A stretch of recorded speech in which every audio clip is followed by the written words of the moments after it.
forth their arrows, and the bosoms beam with all colours of precious stones, and their inmost palaces resounded with preparation of animals wild and tame. Mark well my words, corporeal friends are spiritual enemies. Mocking druidical mathematical proportion of length, breadth, height, displaying naked beauty, with flute and harp and song. Palamabron with the fiery harrow in morning returning from breathing fields, Satan fainted beneath the artillery. Christ took on sin in the Virgin's womb and put it off on the cross. All pitied the piteous, and was wrath with the wrathful, and Los heard it. And this is the manner of the daughters of Albion in their beauty. Every one is threefold in head and heart and reins, and every one has 3 gates into the 3 heavens of Beulah, which shine translucent in their foreheads, and their bosoms, and their loins, surrounded with fires unapproachable. But whom they please they take up into their heavens in intoxicating delight. For the elect cannot be redeemed, but created continually by offering and atonement in the cruelties of moral law. Hence the 3 classes of men take their fixed destinations. They are the 2 contraries and the reasoning negative. While the females prepare the victims, the males at furnaces and anvils dance the dance of tears and pain. Loud lightnings lash on their limbs as they turn the whirlwinds loose upon the furnaces, lamenting around the anvils, and this their song. Ah, weak and wide astray! Ah, shut and narrow doleful form, creeping in reptile flesh upon the bosom of the ground! The eye of man is a little narrow orb, closed up and dark, scarcely beholding the great light, conversing with the void. The ear a little shell, in small volutions shutting out all melodies, and comprehending only discord and harmony. The tongue a little moisture fills, a little food it cloys, a little sound it utters, and its cries are faintly heard. Then brings forth moral virtue, the cruel virgin Babylon. Can such an eye judge of the stars, and looking through its tubes measure the sunny rays that point their spears on Udenaden? Can such an ear filled with the vapours of the yawning pit judge of the pure melodious harp struck by a hand divine? Can such closed nostrils feel a joy, or tell of autumn fruits, when grapes and figs burst their covering to the joyful air? Can such a tongue boast of the living waters, or take in aught but the vegetable ratio, and loathe the faint delight? Can such gross lips perceive? Alas, folded within themselves, they touch not aught, but pallid turn and tremble at every wind. Thus they sing, creating the 3 classes among Druid rocks. Charles calls on Milton for atonement. Cromwell is ready. James calls for fires in Golgonooza, for heaps of smoking ruins in the night of prosperity and wantonness, which he himself created among the daughters of Albion, among the rocks of the Druids, when Satan fainted beneath the arrows of Elenitria, and mathematic proportion was subdued by living proportion. From Golgonooza, the spiritual fourfold London eternal, in immense labours and sorrows, ever building, ever falling, through Albion's 4 forests, which overspread all the earth, from Londonstone to Blackheath east, to Hounslow west, to Finchley north, to Norwood south, and the weights of Enetharmon's loom play lulling cadences on the winds of Albion, from Caithness in the north to Lizard Point and Dover in the south.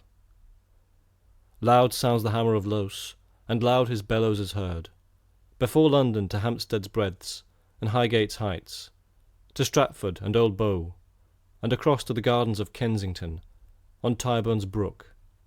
Loud groans Thames beneath the iron forge of Rintra and Palamabron, of Theatorm and Bromion, to forge the instruments of harvest, the plough and harrow to pass over the nations. The Surrey hills glow like the clinkers of the furnace. Lambeth's Vale, where Jerusalem's foundations began, where there were laid in ruins, from every nation, and oak groves rooted, dark gleams before the furnace mouth, a heap of burning ashes. When shall Jerusalem return, and overspread all the nations? Return, return to Lambeth's Vale, O building of human souls. Thence stony Druid temples overspread the island white, and thence from Jerusalem's ruins, from her walls of salvation and praise, through the whole earth were reared from Ireland to Mexico and Peru west, and east to China and Japan, till Babel, the spectre of Albion, frowned over the nations in glory and war. All things begin and end in Albion's ancient Druid rocky shore. But now the starry heavens are fled from the mighty limbs of Albion. Loud sounds the hammer of Los, loud turn the wheels of Enitharmon. Her looms vibrate with soft affections, weaving the web of life out from the ashes of the dead. Los lifts his iron ladles with molten ore. He heaves the iron cliffs in his rattling chains, from Hyde Park to the almshouses of Mile End and Old Bow. Here the three classes of mortal men take their fixed destinations, and hence they overspread the nations of the whole earth, and hence the web of life was woven and the tender sinews of life created, and the three classes of men regulated by Los's hammers, and woven by Enitharmon's looms, and spun beneath the spindle of Tirzah. The first, the elect from before the foundation of the world. The second, the redeemed. The third, the reprobate, and formed to destruction from the mother's womb. The reprobate are the first, who follow with me my plough.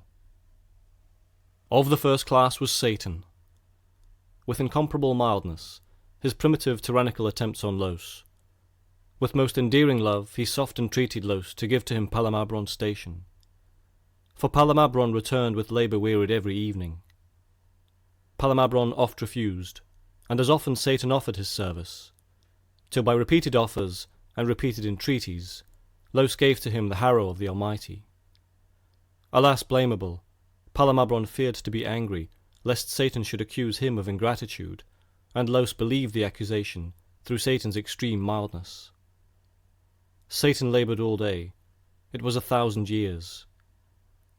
In the evening, returning terrified, over-laboured and astonished, embraced soft with a brother's tears Palamabron, who also wept.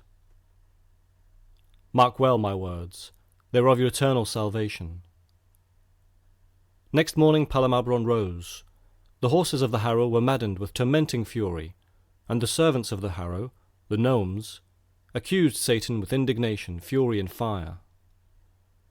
Then Palamabron, reddening like the moon in an eclipse, spoke, saying, You know Satan's mildness and his self-imposition, seeming a brother, being a tyrant, even thinking himself a brother, while he is murdering the just. Prophetic I behold his future course through darkness and despair to eternal death. But we must not be tyrants also. He hath assumed my place for one whole day, under pretence of pity and love to me. My horses hath he maddened, and my fellow servants injured. How should he, know the duties of another? O foolish forbearance! Would I had told Los all my heart. But patience, O my friends, all may be well. Silent remain, while I call Los and Satan.